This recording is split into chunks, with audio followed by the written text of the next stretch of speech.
Assalamualaikum warahmatullahi wabarakatuh. Selamat datang di mata kuliah Cloud Computing. Kali ini kita sudah masuk di minggu kedua. Untuk teman-teman silakan login terlebih dahulu di Siama masing-masing. Oke, sekarang kita sudah masuk di minggu kedua materi kali ini. Nanti silakan teman-teman cek di materi kuliah. Dan kali ini kita akan praktek cloud computing, yaitu yang pertama adalah kita nanti akan browsing fitur di AWS atau nanti kita masuk ke dashboard AWS, nanti isinya apa saja. Kemudian nanti kita akan membahas juga login ke AWS account untuk mulai membuat MFA untuk user root. MFA itu multi-factor authentication, itu untuk menjadikan akun AWS kita itu menjadi sedikit lebih aman. Kemudian nanti kita akan coba praktek membuat IAM ya, atau identity dan access management meliputi user, group, dan nanti juga kita sekalian membuat alias. Nah, sehingga nanti itu kita disarankan tidak login menggunakan user root. Kemudian praktek AWS yaitu dengan region selector, nanti kita bisa memilih region itu apa sih di dalam AWS. Kemudian juga ada HA zone atau high availability zone. Kemudian nanti kita kalau waktunya cukup ya, kita coba praktek method billing dan fixed cost. Jadi nanti ada penjelasan AWS budget, AWS free tier, kemudian ada billing preference dan billing alarm atau AWS CloudWatch. Oke, untuk yang pertama kita coba praktek browse fitur AWS. Nah, ini silakan teman-teman login ya, nanti tinggal search saja AWS console atau AWS login. Nah, ini kalau sudah ketemu tinggal klik ya, nanti tombol sign in ada di pojok kanan atas ya. Nanti tinggal sign in aja. Nah, ini karena saya sudah sign in. Nah, ini adalah halaman dashboard di dalam AWS. Setelah minggu kemarin teman-teman mencoba untuk mendaftar AWS dengan akun Genius masing-masing, sekarang kita sudah masuk ya. Ini adalah halaman dashboard, ini ada recently visited, kemudian ada application, dan juga ada security dan lain-lain. Nah, dashboard ini bisa kita geser-geser ya, ini mau geser ke kiri, mau geser ke kanan, atau kita mau melihat, wah ini sudah ada monthly cost ya, ini untuk apa ini, ada billing, kayak nanti aja. Nah, misalnya kita mau membuat favorit ya, membuat favorit itu di sini add widget ya, favorit. Ini kita tinggal geser ke sini. Nah, sekarang kita sudah ada favorit ya, widget favorit. Kemudian kita bisa melihat di pojok kiri atas ini ada services. Services di sini dikelompokkan berdasarkan kategori. Ada banyak sekali layanan di AWS ya. Kemarin saya bilang ada 200 lebih layanan. Nah, kita lihat aja untuk yang kategori utama, yaitu nanti ada compute, kemudian database, kemudian ada storage dan networking. Nah, ini ada 4 ya. Nah, kita bahas yang pertama. Ya, nanti untuk yang kategori lain silakan teman-teman buka sendiri ya dan dibaca-baca. Yang pertama kita akan membahas compute. Compute ini yang berkaitan dengan pemrosesan CPU. Misalnya kita kepengen punya sebuah mesin ya, sebuah mesin, apakah itu mesin virtual ataupun mesin-mesin yang lain, nanti dikategorikan menjadi apa saja. Misalnya ini compute, ada AWS App Runner, itu nanti kita bisa menggunakan, misalnya kita sebagai developer, itu kita tidak perlu memikirkan tentang bagaimana nanti kita memanage server kita. Misalnya kita tidak usah mikir, misalnya saya seorang developer web ya, entah itu PHP, entah itu JavaScript, kita tinggal fokus ke ngoding. Kita tidak perlu mikir DevOps-nya ya. Nanti tinggal kita deploy, semuanya sudah disediakan oleh AWS App Runner. Jadi kita sebagai web developer itu siap pakai ya, sehingga tidak perlu konfigurasi PHP, konfigurasi Nginx, ya Apache itu sudah running semua. Dan ini ada build and run production web application at scale. Berarti ini sudah nanti pasti sudah ada fitur untuk auto scalingnya juga. Jadi kita tidak perlu mikir, oh web saya ini nanti kalau dikunjungi banyak orang nanti down atau tidak. Nah ini karena nanti sudah diatur atau diselesaikan oleh AWS App Runner. Kemudian ada batch, ya batch ini fully managed batch processing at any scale. Berarti misalnya kita punya entah itu proses ataukah ada modul di aplikasi kita itu yang memerlukan batch processing. Batch processing itu pemrosesan massal. Contoh misalnya kita mau ngirim email ke 100 alamat sekaligus, nah itu kan butuh waktu lama ya. Maka nanti bisa kita lempar ke batch. Kemudian yang berikutnya ada EC2. Nah, EC2 ini itu VPS ya, VPS yang cloud ya, versi cloud. Nah, ini ada tanda bintang, ini maksudnya kita jadian ini favorit. Nah, ini ya, ini bintangnya aktif. Nah, ini bisa kita lihat di dashboard favorit, ini EC2 muncul. Ini yang saya favoritkan ada dua, yaitu RDS, ini untuk database, dan EC2. Nanti favorit juga muncul di bawah sini. Nah, kita kembali ke sini, penjelasan lagi. Kemudian ada image builder, ini digunakan untuk building custom OS. Misalnya saya punya sistem operasi Ubuntu, ya. Ubuntu tadi sudah saya modifikasi, kemudian saya building ulang, sehingga saya bisa menggunakan image tersebut. Nah, kemudian ada Elastic Beanstalk, ini hampir mirip seperti AWS App Runner ya, cuma nanti bedanya apa ya, bisa kita cek lebih detailnya nanti. Kemudian ada Lambda. Lambda di sini seperti kemarin yang saya bilang itu ada tingkatan-tingkatan atau model-model hosting itu kan mulai dari yang pertama ada dedicated server, kemudian ada VPS, kemudian ada container, dan ada function. Nah, function ini itu masuknya nama produknya adalah Lambda. Jadi Lambda ini nanti dia akan mengeksekusi potongan kode atau lebih tepatnya misalnya sebuah function, misalnya function untuk meresize gambar. Maka nanti endpointnya letaknya di mana ya, maka nanti yang dieksekusi adalah kode untuk resize foto tersebut. Dari sisi kliennya misalnya kita menggunakan JavaScript atau kalau mobile misalnya menggunakan Android ya, Android itu image resizing-nya itu tidak dilakukan di sisi klien tapi di sisi server, maka kita bisa menggunakan Lambda. Kemudian ada Lightsail. Lightsail ini juga VPS juga sama. Nah, cuman tidak tahu apa bedanya dengan di situ ya. Nanti bisa lihat lebih detail. Cuman ini versi murahnya. Versi murahnya itu apakah ini yang dedicated server yang dipecah-pecah menjadi VPS sehingga dia jadi lebih murah. Sedangkan ini VPS di dalam cloud ya. Artinya dia bisa auto scaling juga ya. Dan lain-lain. Nah, nanti tinggal teman-teman baca nama produknya ini apa, deskripsi singkatnya di bawah atau nanti coba tanya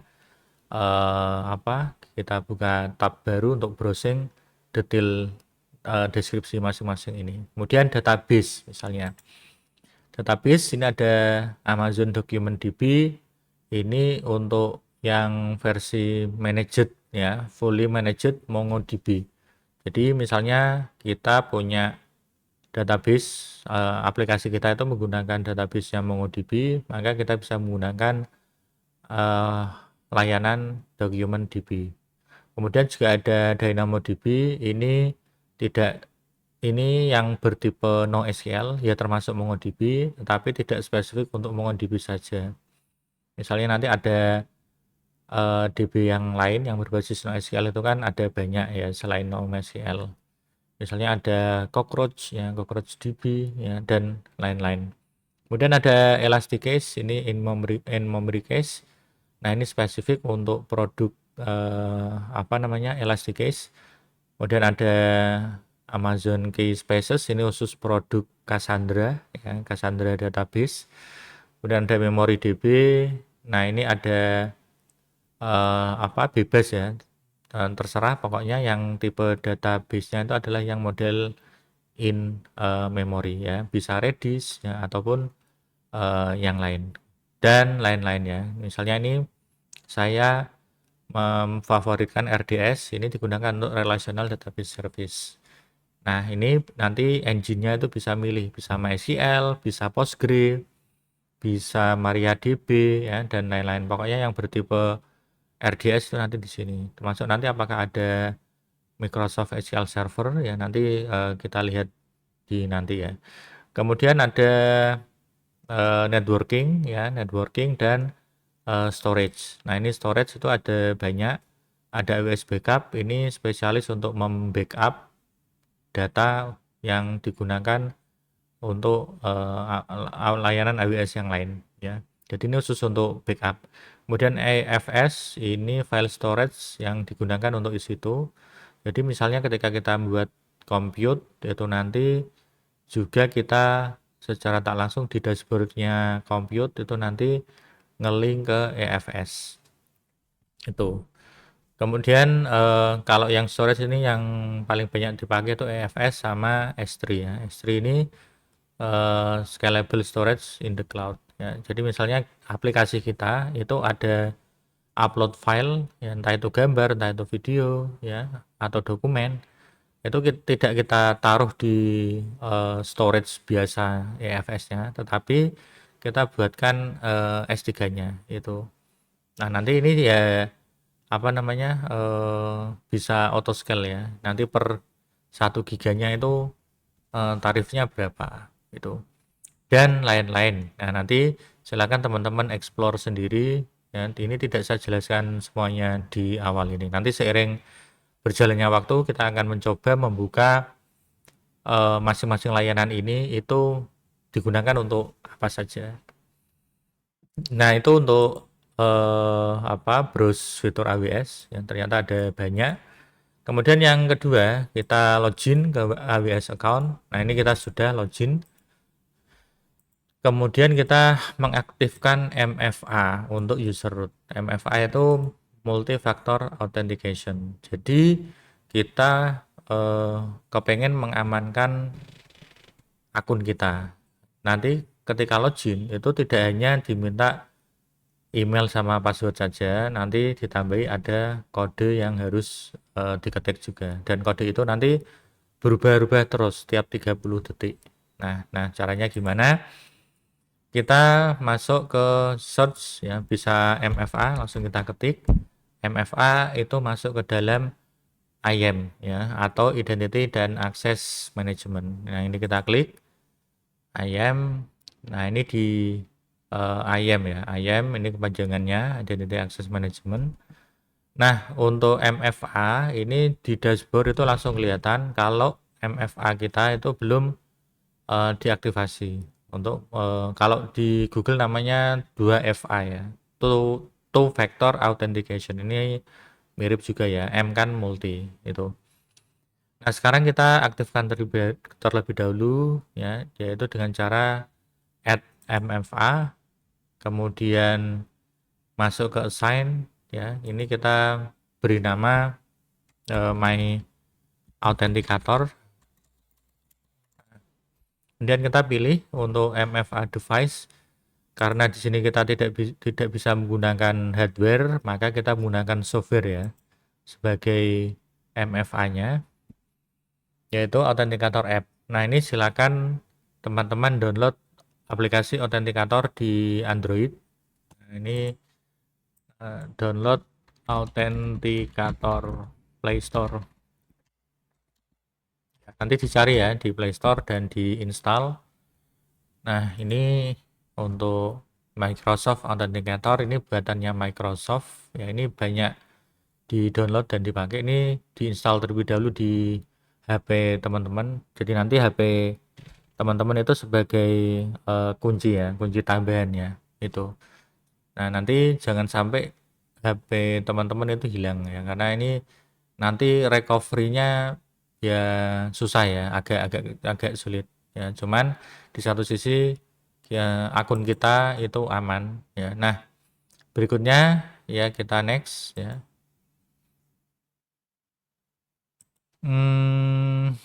Oke. Tidak boleh ada spasi. Oke, kita next. Setup device. Nah, ini pastikan teman-teman sudah menginstal Authenticator. Kemudian Authenticator nanti silakan login menggunakan akun Microsoft. Nah, ini saya buka HP dulu. Ini kalau misalnya sempat nanti saya share screen ya. Kalau enggak ya nanti dikira-kira ya, dikira-kira. Nah, ini kita buka Authenticator terlebih dahulu di sini, kemudian kita kembali ke sini. Nah, ini show QR code. Nah, pastikan di Authenticator itu teman-teman login ya. Kemudian di Authenticator silakan klik icon plus untuk menambahkan akun lainnya. Kemudian di scan untuk QR-nya ya, nanti akan masuk ya Amazon Web Services dan masukkan kodenya, itu kode pertama, dan kode kedua tunggu 30 detik sampai kode yang pertama ini berubah. Oke, ini 5 4 3 2 1. Nah, dimasukkan 957, kemudian ini nanti beda-beda ya tiap device. Nah, ini add MFA itu. Nah, sudah berhasil ya, My Security Credential untuk pembuatan MFA berhasil. Nah, ini tinggal di refresh saja. Sekarang sudah centangan. Berikutnya yaitu membuat IAM ya. IAM ini user bukan root. Nah, ini ya, kenapa? Karena disarankan dari AWS sendiri itu kalau login jangan menggunakan user root. Nah, ini kita lihat statistik IAM resource, user groupnya 0, usernya 0. Nah, untuk membuat user baru kita masuk ke user. Nah, ini kan kosong, kita pilih create user. Masukkan untuk username-nya ya. Misalnya seperti ini, kemudian provide ini dicentang karena nanti kita kepengen user IAM ini itu bisa login ke konsol. Kemudian pilih yang I want to create IAM user, pilih auto generated password, kemudian centang user must create a new password at next sign in, ini recommended.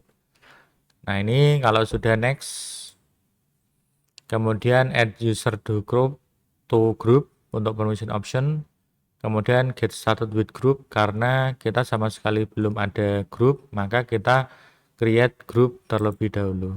Nah, misalnya kita beri grupnya itu admin karena kita kepengen user tambahan ini tuh bisa bertindak sebagai admin ya, misalnya nanti dia bisa create resource ya dan lain-lain. Nah, ini kita filter admin. Nah, nanti di sini paling atas itu ada namanya administrator akses. Nah, ini di bawah ini ada admin-admin untuk layanan-layanan spesifik di AWS. Nah, kita kepengen admin ini nanti bisa mengakses seluruh layanan yang ada di AWS. Maka kita pilih yang paling atas, administrator akses, dicentang, kemudian create user group. Nah, ini ditunggu. Nah, sekarang sudah ada nama grup yaitu admin dengan usernya 0.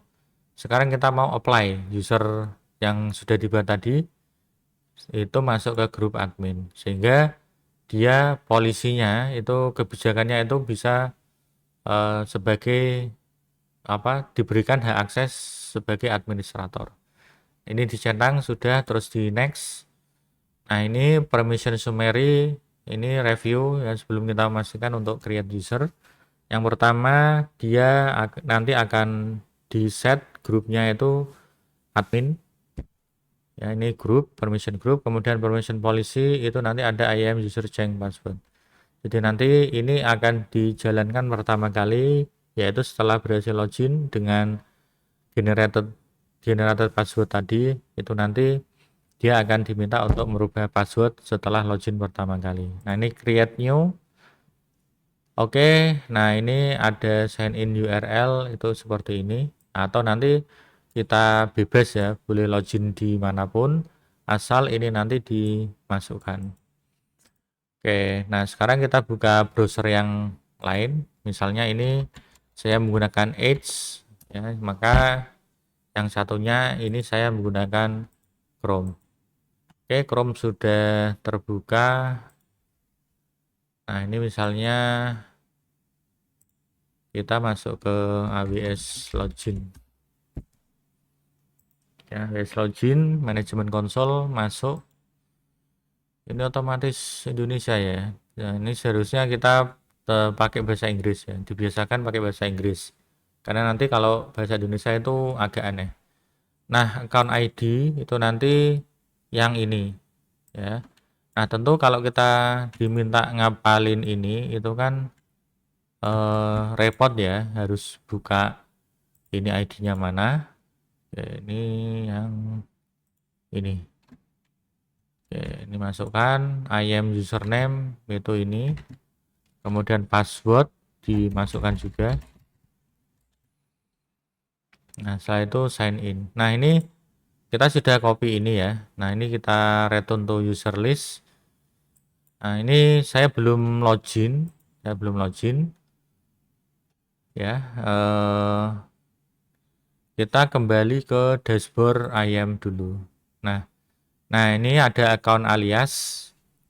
Jadi yang account ID-nya ini itu bisa kita copy dari sini. Nah, kita tidak harus pakai account ID, tapi boleh account alias. Nah, ini nanti bersifat unik seluruh dunia. Misalnya kita buat alias baru, misalnya nanti teman-teman punya bisnis ya, ini bisa ditulis nama bisnis kalian. Jadi digital misalnya, create alias, atau misalnya kalian belum punya nama bisnis, ya pakai nama kalian ya, nama depan atau nama belakang, terus tambahkan company misalnya seperti ini. Nah ini juga boleh ya, kalau misalnya kalian belum dapat nama, karena ini nanti boleh diganti ya, boleh diganti-ganti. Misalnya nama saya ini create alias, nah ini bisa diedit atau delete. Nah sekarang URL-nya itu sudah berubah ya, Iza Digital, maka kita bisa login tadi menggunakan ini account alias, karena di sini selain account ID kita bisa menggunakan account alias. Nah ini Iza Digital, terus sign in. Nah tadi password sudah saya copy ya di user create sebelumnya. Ini kalau sudah masuk gini, ini kita tidak bisa lihat password sebelumnya ya itu. Nah ini karena tadi saya sudah melakukan copy, ini langsung sign in, maka nanti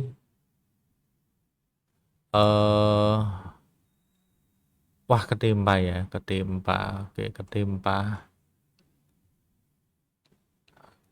Oke, kita coba lihat lagi, bener enggak ini? Ternyata ID ya, ketimpa ID. Oke, kita create baru lagi aja. Ini Zen 2 ya.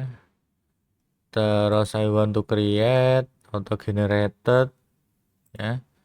Kemudian tadi grupnya admin ya, tinggal dicentang ya, terus create user. Nah ini yang di copy. Oke, ini sekarang konsol sign in-nya sudah berubah. Nah ini Zen 2 kita paste passwordnya. Nah ini passwordnya, kemudian sign in dan berhasil. Nah ini kita timpa ya dengan password baru, password lama dimasukkan, password baru.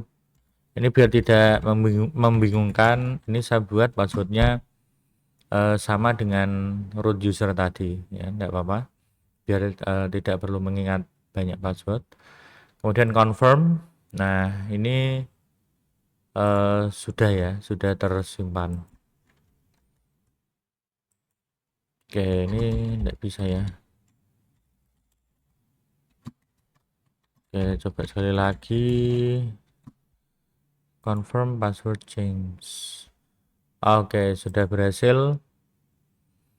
Nah, ini kita sudah masuk dan kita login sebagai user IAM tadi.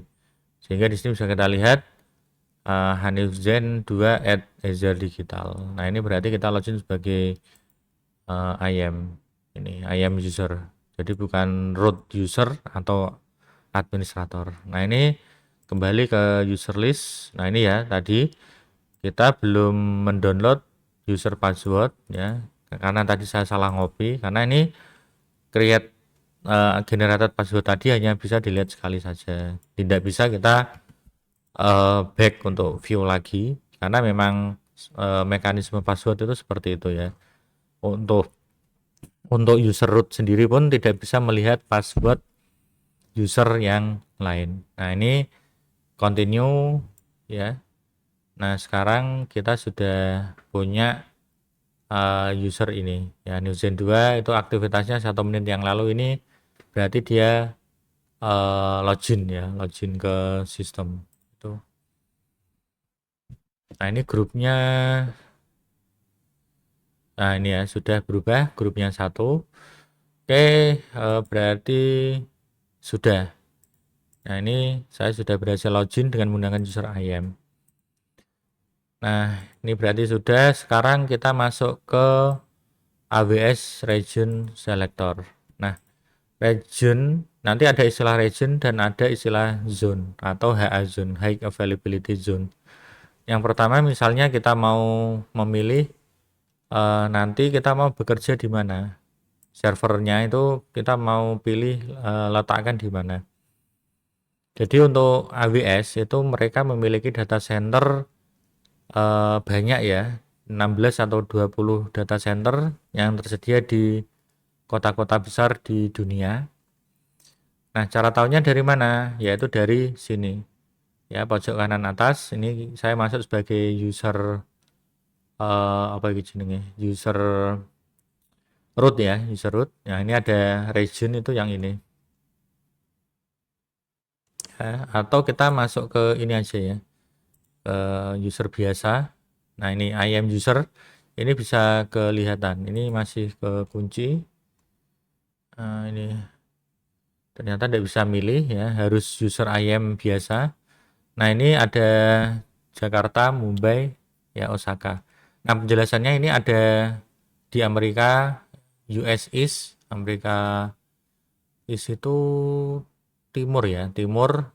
Nah, itu nanti ada di North Virginia, itu di kota Virginia, maka ini disingkat dengan kode US East 1. 1 itu mewakili Virginia. Kemudian ada US West, North California, ini ada US West 1. Kemudian ada US West 2 itu di Oregon. Kemudian di Jakarta ya, oh ternyata di Asia Pasifik ya, ini di benua ya, benua lebih tepatnya di Asia Pasifik. Di daerah Asia Pasifik itu ada beberapa lokasi yang bisa kita pilih. Nah, ada baiknya kita pilih yang terdekat, misalnya di Jakarta atau Singapura, ya, jangan di Sydney. Sydney itu walaupun letaknya di selatan Indonesia, yaitu pingnya itu atau TTL-nya itu lebih tinggi, ya. Jadi kita pilih Singapura atau Jakarta. Nah, ini kalau di Jakarta itu AP ya, AP itu Asia Pasifik. Karena ini Southeast berarti di Tenggara. Tenggara 3. Kalau kita lihat, kalau ini ada 3, pasti ada Southeast 1, Southeast 2. Itu yang mana? Ya ini. Ternyata di Singapura itu Southeast 1, Sydney itu Southeast 2. Nah, kita pilih Southeast 3. Nah, ini berarti sekarang kita sudah berada di region Jakarta. Nah, itu untuk penjelasan region. Selanjutnya itu kita fisik mau kemana ya, yaitu zone. Nah, misalnya ini nanti saya mau mulai membuat VPS atau EC2 itu di Jakarta. Caranya bagaimana? Nah, kita pilih layanan compute. Tadi saya sudah buat ini ya. Oh, ini yang user baru, maka saya tambahkan widget favorit. Nah, saya masukkan ke sini.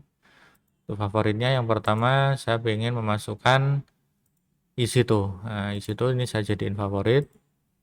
Nah, ini favorit atau ini sebenarnya double ya, ada atas ada bawah.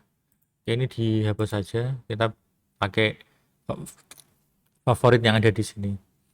Nah, ini isi tuh kita klik ya, terus nanti kita bisa launch instance. Ini saya perbesar. Nah, sekarang bisa kita lihat ya. Oke. Nah, ini kita mau creating VPS. Nah, untuk creating VPS mungkin minggu depan aja ya. Yang kita back dulu. Nah, ada namanya tadi region itu berarti kota. Selanjutnya ada namanya zone ya. Zone itu dibedakan dengan huruf ya. Jadi tadi AP Southeast 3 itu kode untuk Jakarta, AP Southeast 3 ini Jakarta, AP Southeast 3 ini Jakarta. Terus yang membedakan zona itu adalah A, B, C. Ini adalah zona. Jadi untuk region Jakarta itu memiliki 3 zona. Maksudnya zona ini apa? Zona itu adalah gedung. Nah, cuman di sini tidak dijelaskan A itu gedungnya di mana, B itu gedungnya di mana, C itu gedungnya di mana. Jadi di Jakarta itu Amazon punya data center di 3 gedung yang berbeda karena aturan dari AWS jarak antar tiap gedung itu maksimal 100 km ya, supaya untuk tetap menjaga latensi antar zona itu tetap rendah itu. Jadi jangan sampai lebih dari 100 km. Nah, itu kriterianya. Jadi di Jakarta misalnya ada gedung cyber itu yang terkenal ya. Gedung cyber ya itu banyak lantainya ya. Nah, tiap lantai itu diisi oleh provider cloud ya, salah satunya AWS. Google pun juga punya ya. Google itu juga punya data center di Jakarta. Nah, itu nanti tinggal ditaruh di gedung mana. Nah, misalnya di gedung A, gedung B, gedung C. Kita nggak tahu nama gedungnya itu di mana. Yang jelas, oh berarti di Jakarta itu berarti terletak atau terdapat 3 zona atau 3 gedung. Oke, jadi ini penjelasan untuk region sama zona. Oke, sekarang kita lihat di materi ya. Nah, untuk method billing dan fixed cost akan kita jelaskan di video yang lain. Oke, terima kasih.